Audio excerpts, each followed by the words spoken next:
Through specific tools that it developed, psychology gave us some powerful answers about meaning. But psychologists have only been studying the human consciousness scientifically for roughly 150 years. Philosophers, however, have been wrestling with the question of meaning for more than 2000 years. So, what did they discover? And perhaps even more importantly, did they agree? Let's find out together and see how all this can eventually help us to touch God. In our previous episode, we explored what psychology discovered about meaning. We saw that meaning is not merely a luxury of the human spirit, but something essential for our well-being, our resilience, and even our survival in this world. We encountered thinkers who showed that a life without meaning often becomes a life marked by confusion, suffering, and despair. But psychology is a relatively young science. For a little more than a century, psychologists have been studying the human consciousness and trying to understand what gives life significance. Philosophers, however, have been wrestling with this question for more than 2000 years. Generation after generation, some of the brightest people humanity has produced have asked the same fundamental questions. Does life have an inherent meaning? Or is meaning something we must create for ourselves? Is there a purpose hidden within existence waiting to be discovered? Or are we alone in a silent universe, responsible for inventing our own reasons to live? The answers they arrived at were often radically different. Some concluded that meaning does not exist at all. Others believed it must be created through freedom and choice. Still, others became convinced that meaning is woven into the very fabric of reality itself. Today, we continue our investigation, not as students researching a chapter from the history of philosophy, but as fellow travelers, searching for an answer to one of the most important questions a human being can ask. What truly gives life meaning? Let us see what a philosophy discovered. Before we can ask what gives life meaning, we must first confront a disturbing possibility. What if meaning doesn't exist at all? What if all our searches, all our hopes, all our dreams of purpose are simply human inventions, stories we tell to ourselves to make life more bearable? This is the question that stands at the heart of nihilism. The word itself comes from the Latin nihil, meaning nothing. At its core, nihilism suggests that life has no inherent meaning, no objective purpose, no ultimate significance written into the structure of the universe. To many people, this idea sounds quite terrifying. Yet, throughout history, some thinkers have had the audacity to stare directly into this abyss. One of the most famous was Friedrich Nietzsche. He who has a why to live can bear almost any how. This is perhaps Nietzsche's most famous statement about meaning, almost famously repeated by Viktor Frankl that we mentioned in the previous episode. Yet Nietzsche also warned that Western civilization was approaching a crisis. Traditional beliefs were weakening, and humanity was in danger of losing the foundations upon which meaning had long rested. Perhaps his most provocative and famous declaration was, quote, "God is dead, God remains dead, and we have killed him." Nietzsche was not celebrating the death of God. He was warning of the consequences. If humanity abandoned its highest values, what would remain? Could meaning even survive? Another thinker who wrestled deeply with this question was Albert Camus. Camus looked at the human condition and saw what he called the absurd. Human beings desperately seek meaning. The universe offers no obvious answers. And from this tension arises the absurd. The struggle itself toward the heights is enough to fill a man's heart. Camus did not claim to have discovered a grand cosmic purpose.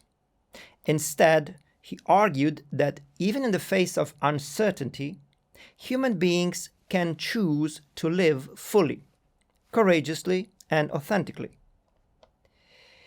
Then there was Arthur Schopenhauer, whose outlook was even darker.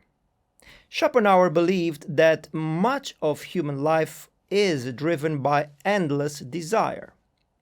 We chase one goal after another, believing that fulfillment lies just beyond the next achievement. Yet when we attain what we seek, satisfaction quickly fades and new desires emerge.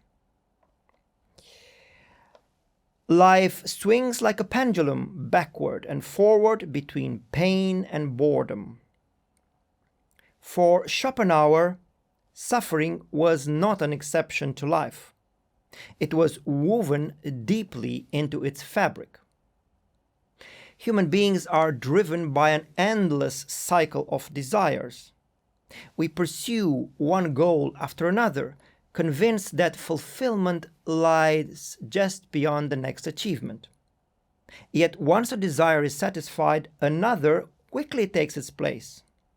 Interestingly, if this perspective sounds familiar, it may be because we encountered something surprisingly similar in our previous episode, linked in the description below. More than half a century later, Sigmund Freud would also challenge the idea that human beings are primarily rational creatures pursuing happiness. Like Schopenhauer, Freud believed that much of human behavior is driven by forces operating beneath the surface of conscious awareness. In Freud's language, these were instincts and unconscious drives. In Schopenhauer's language, they were expressions of what he called the will. In fact, Freud himself later admitted that he had read Schopenhauer and realized the philosopher had discovered the unconscious long before psychology did. The two thinkers differed in many respects, yet both arrived at a similar and unsettling insight. Human beings are often driven by impulses they neither fully understand nor completely control. Perhaps this is one reason why the search for meaning remains so important. If we simply follow every desire that arises within us, we may spend our lives chasing one satisfaction after another, without ever asking whether those desires are leading us toward genuine fulfillment. And here we briefly mention hedonism, which is the philosophical belief that pleasure is the highest good and the ultimate aim of human life. The doctrine proposes that our actions are fundamentally driven by the desire to maximize pleasure and minimize pain, and that well-being or moral correctness is determined solely by this balance. As we listen to these voices, a difficult question emerges. What if they are right? What if there is no grand purpose, no ultimate meaning, no deeper significance? Would anything change about the way we live? Perhaps surprisingly, many people today already live as practical nihilists without ever using the word. We spend years pursuing goals we never stop to examine for 1 second. We accumulate possessions that fail to satisfy. We move from distraction to distraction, avoiding the deeper question because we fear what we might find. And yet, there is something profoundly curious about nihilism. If life truly has no meaning, if meaning is merely an illusion, then why does the question refuse to disappear? Why has every civilization grappled with it? Why do human beings continue searching for meaning even when they doubt it exists? Why does the hunger remain? Could it be that our longing for meaning points to something real? Or is it merely one more beautiful illusion? To answer that question, we must continue our journey. If nihilism confronts us with the possibility that life has no inherent meaning, then a new question immediately arises. What do we do with that conclusion? How should we live if the universe offers no obvious answers? For some, the abyss of nihilism led to despair. For others, however, it became the beginning of a deeper investigation. And among those who wrestled most courageously with this question was again Albert Camus. Camus looked honestly at the human condition and noticed something fascinating. Human beings seem to hunger for meaning. We seek purpose. We seek order. We seek answers to the great questions of existence. And yet, when we look out at the universe, it often appears silent, indifferent, unconcerned with our questions. From this tension, Camus derived one of the most influential ideas of the 20th century, the absurd. The absurd is not the universe. The absurd is not the human being. The absurd arises in the meeting between the two, between our longing for meaning and a world that does not readily provide it. And so Camus asks, what should we do? Should we surrender? Should we retreat into despair? Should we abandon life altogether? His answer is surprising. No. Despite the uncertainty, despite the silence, despite the apparent absurdity of existence, Camus insists that life remains worth living. Not because he has discovered a grand cosmic purpose, but because there is dignity in the struggle itself. To illustrate this, he turns to an ancient Greek myth, the story of Sisyphus. Condemned by the gods, Sisyphus must push a massive stone up a mountain. Each time he reaches the summit, the stone rolls back down, and the task begins anew. An endless cycle, a seemingly meaningless existence. And yet, Camus concludes with one of the most famous lines in all of philosophy, which is, "One must imagine Sisyphus happy."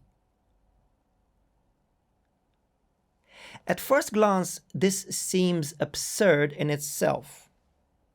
How could Sisyphus be happy? Because, says Camus, even when he cannot control his circumstances, he remains free in one essential aspect. He can choose his response. He can choose his attitude. He can choose whether he meets life with resignation or with courage. And here we encounter an interesting parallel with something we explored in our previous episode. Although Albert Camus and Viktor Frankl arrived at very different conclusions about existence, both found themselves confronting the same profound question. What remains when suffering enters our lives? Camus looked at a universe that seemed silent and indifferent, and asked whether a human being could still live with dignity and courage. Frankl faced a different but equally devastating reality. In the concentration camps, he witnessed people stripped of almost everything they possessed. Yet even there, he discovered something that could not be taken away: the freedom to choose one's attitude, the freedom to choose one's response. Camus expressed this insight through the image of Sisyphus pushing his stone up the mountain. Frankl expressed it through the lives of men and women who, despite unimaginable suffering, retained their humanity. Different paths, different worldviews, different answers, yet both arrived at a remarkably similar realization. There is something within the human being that remains free, even when circumstances are not. There is a space from which we can choose how we respond to life, whether life appears meaningful or absurd, whether we stand in moments of joy or moments of suffering, whether we face triumph or tragedy. But not everyone was satisfied with Camus's answer. Some philosophers wanted to go further. They asked, if meaning is not given to us by the universe, must we simply endure the absurd? Or is there another possibility? This question brings us to one of the most influential thinkers of the existentialist movement, Jean-Paul Sartre. For Sartre, the absence of predetermined meaning was not a tragedy. It was freedom. Human beings are not born with a script already written. Unlike a knife, which is created for a specific purpose, a human being arrives in the world without a predefined role. There is no fixed essence, he says, no predetermined destiny, no cosmic instruction manual. And this leads Sartre to one of his most famous declarations. Man is condemned to be free. A startling statement. Why condemned? Because freedom is not always comfortable. If there is no predefined meaning to life, then the responsibility of creating meaning falls upon us. No one else can do it. No authority can do it. No tradition can do it. No philosopher can do it. The responsibility is ours. For Sartre, meaning is not discovered. Meaning is created. Created through our choices, through our commitments, through the values we choose to embody, through the life we decide to live. There is something undeniably powerful about this vision. It reminds us that we are not passive spectators in our own lives. We are participants, creators, co-authors of our destiny. And yet, as compelling as existentialism may be, it leaves us with a fascinating question. If meaning is entirely created, why do human beings across cultures and centuries repeatedly find meaning in remarkably similar things? Why are there overarching patterns reappearing time and time again? Why are people drawn towards truth, towards beauty, towards goodness, towards wisdom, towards justice, towards transcendence?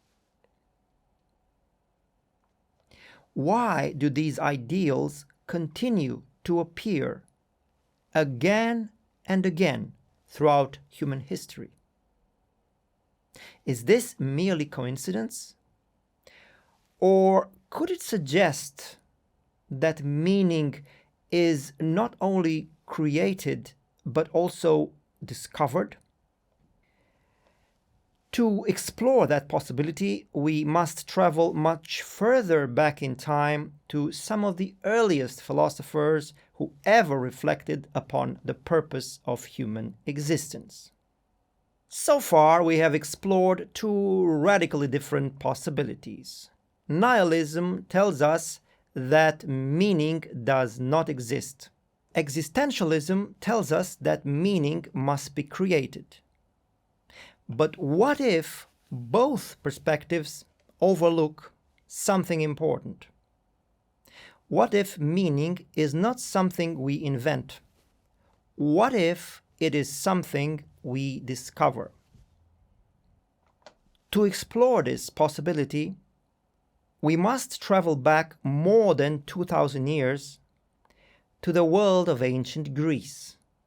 There, we encounter one of the most influential thinkers in human history, Aristotle. Unlike many modern thinkers, Aristotle did not begin by asking, "What meaning should I create?" Instead, he asked, "What is the purpose of a human being?" To understand his reasoning, imagine holding an acorn in your hand. Hidden within that tiny seed is the potential to become a magnificent oak tree. The acorn does not need to invent its purpose. It does not wake up one morning and decide that it would rather become a rose, an eagle, or a river. Its fulfillment lies in becoming what it was meant to be. Aristotle believed something similar applies to human beings. Each of us possesses certain potentials, capacities, and possibilities. We are not finished products. We are beings in the process of becoming. The question is not merely, what do I want from life, but also, what am I capable of becoming? For Aristotle, meaning arises when we move toward the fullest expression of our nature.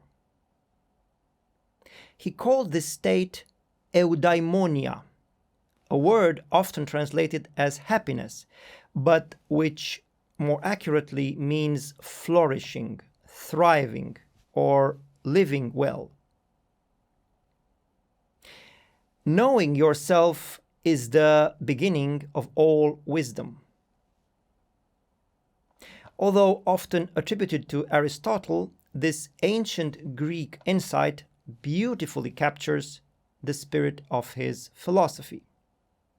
According to Aristotle, a meaningful life is not primarily about pleasure, wealth, status, or comfort.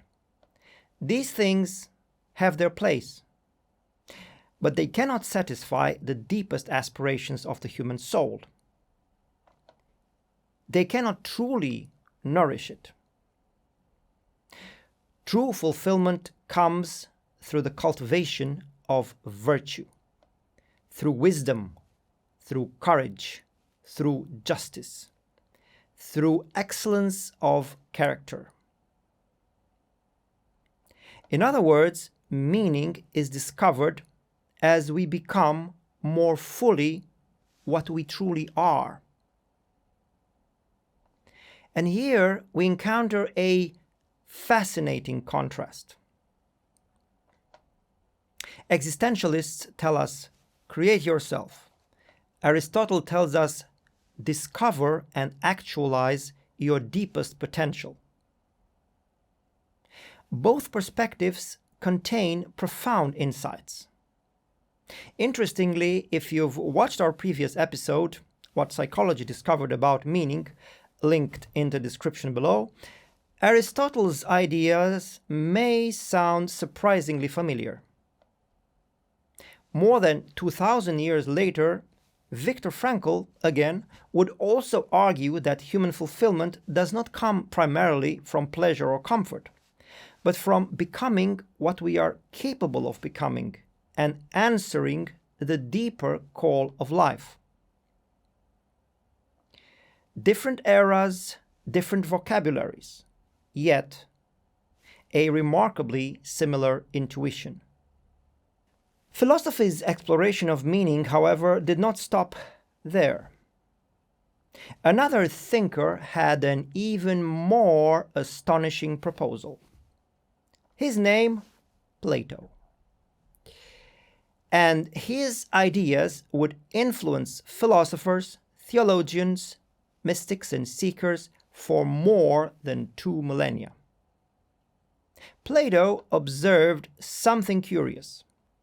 Human beings are naturally drawn towards certain realities: truth, beauty, goodness, justice, wisdom, etc. Across cultures, across centuries, across continents, people may disagree about many things. Yet these ideals continue to exert a mysterious attraction. Why? Why does beauty move us? Why does truth inspire us? Why does goodness awaken admiration? Why do we instinctively recognize wisdom when we encounter it? Plato proposed a remarkable answer. What if these realities are not merely human inventions? What if they exist independently of us?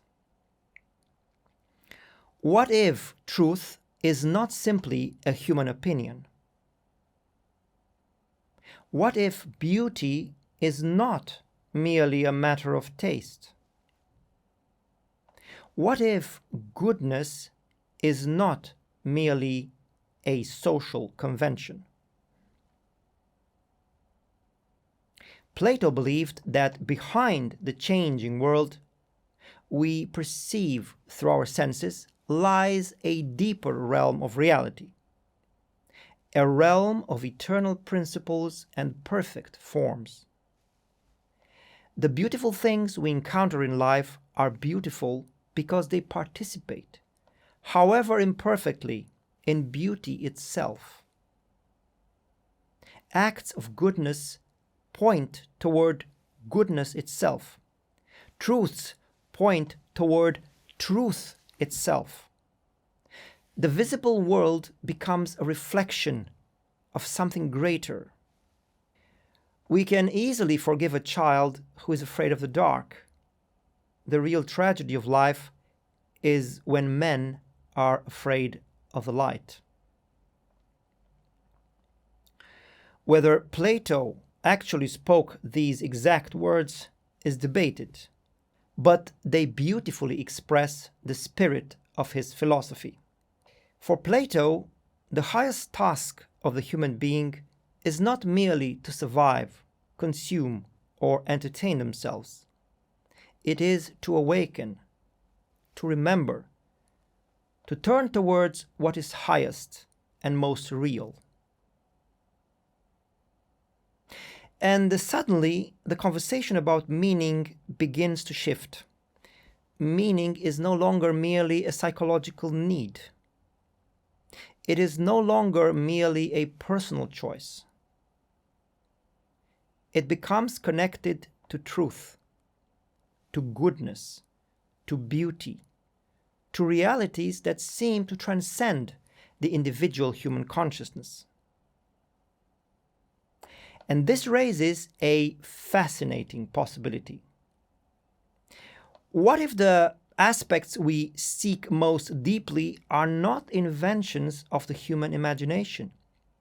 What if they are clues? What if our attraction toward truth, beauty, goodness, wisdom, and meaning is pointing us towards something greater than ourselves? Plato's vision may remind us of something we encountered in Abraham Maslow's work that we spoke of in the previous episode.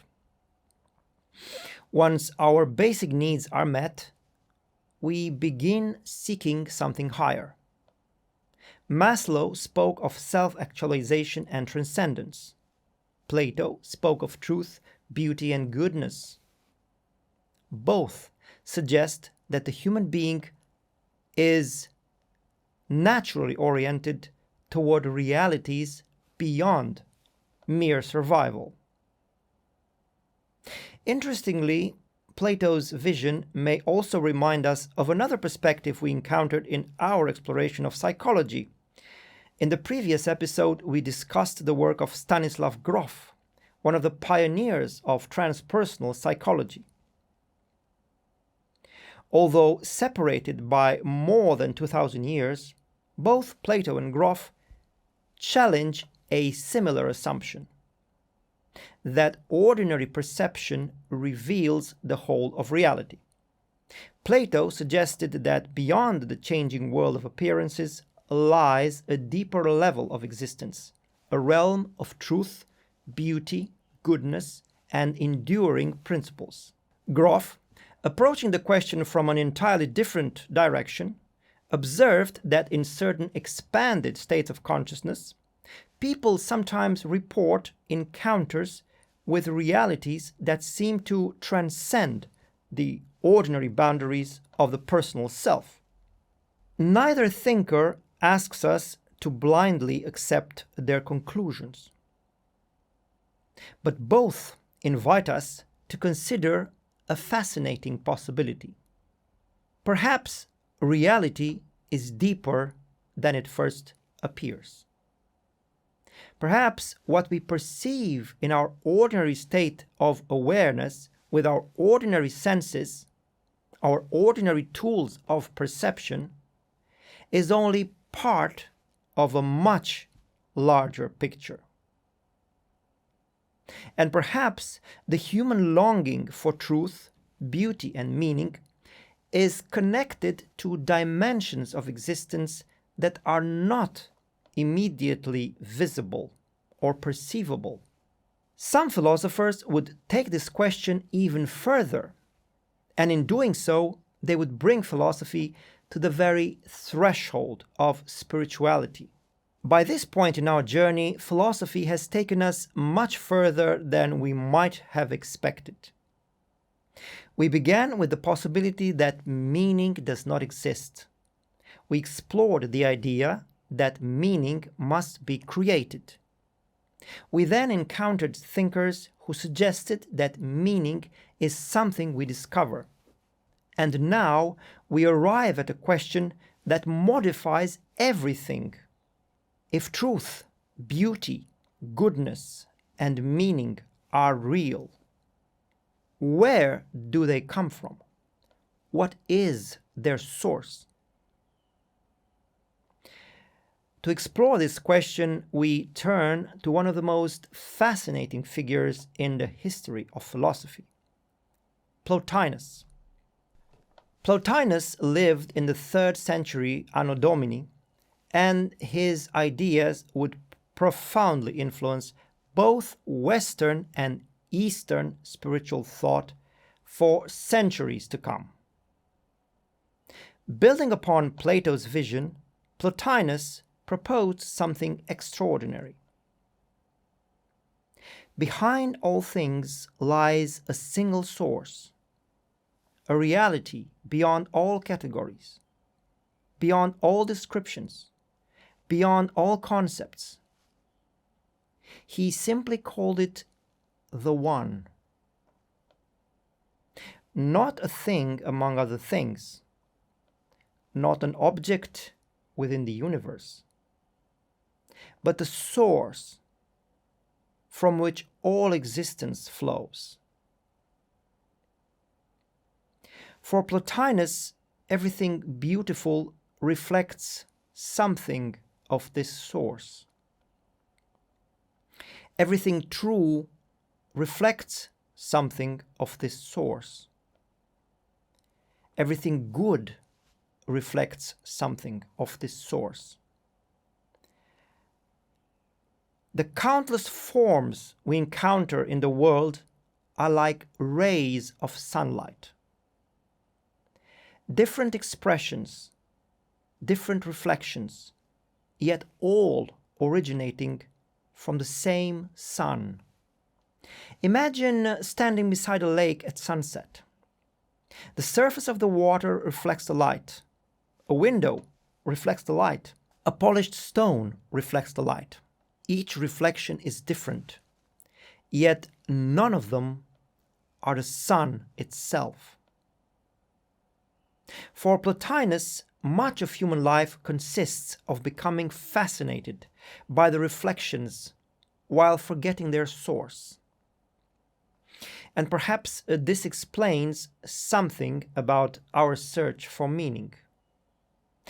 No achievement ever seems to completely satisfy us. No possession finally fulfills us. No success permanently completes us. Even our greatest accomplishments often leave us asking, is there something more? Why? Because perhaps what we are truly seeking cannot be found in any finite object. Perhaps every meaningful experience is pointing beyond itself.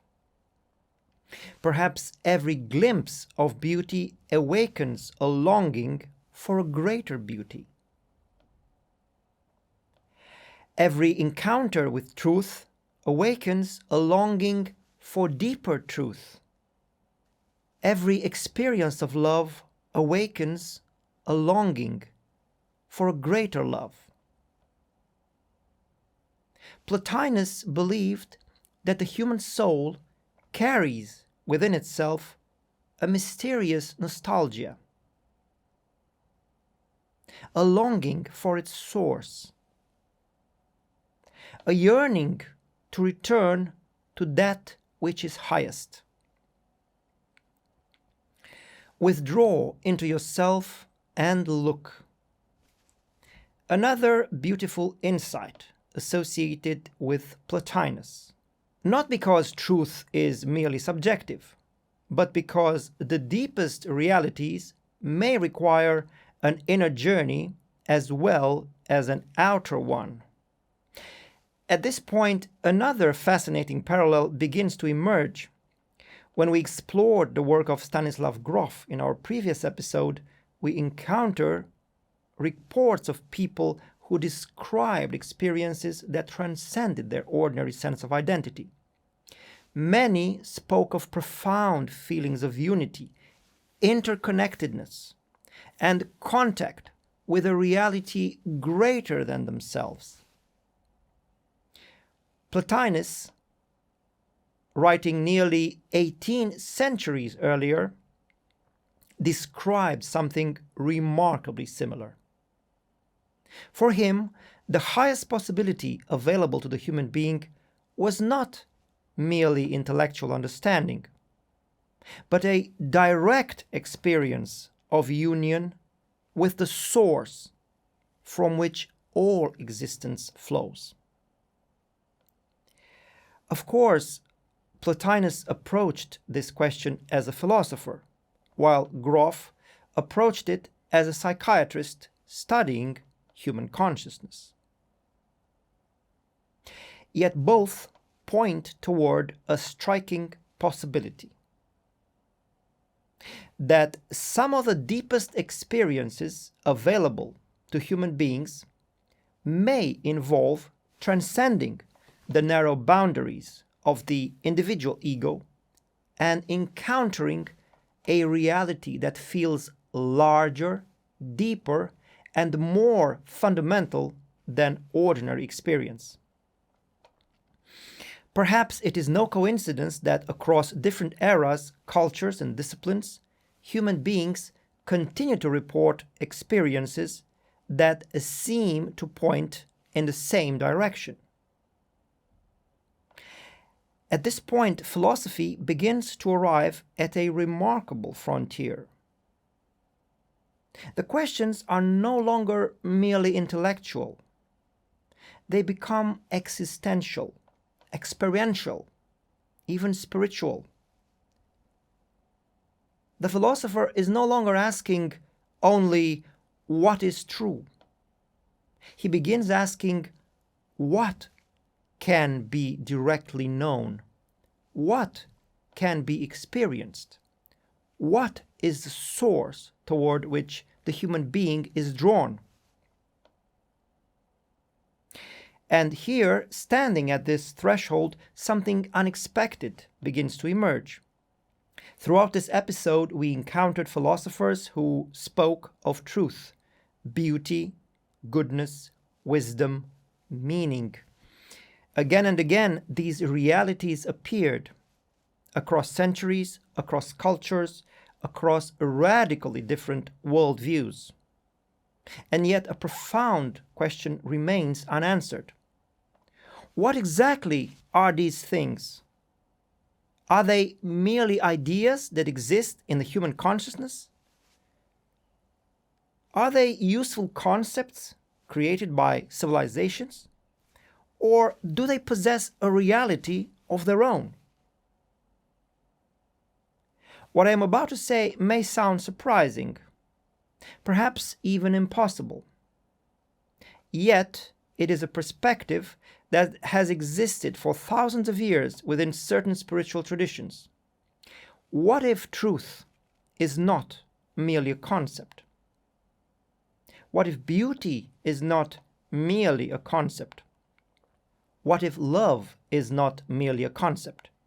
What if meaning is not merely a concept?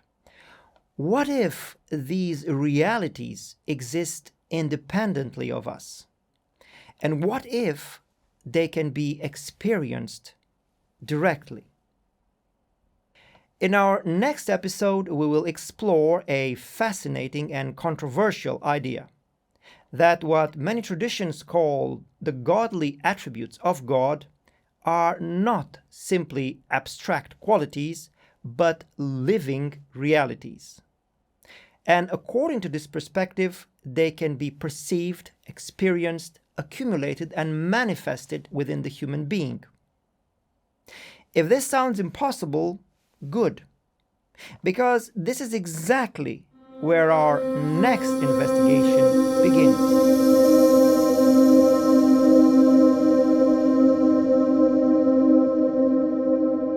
Today we leave philosophy standing before this mystery. A mystery that would profoundly influence religion. A mystery that would shape spirituality.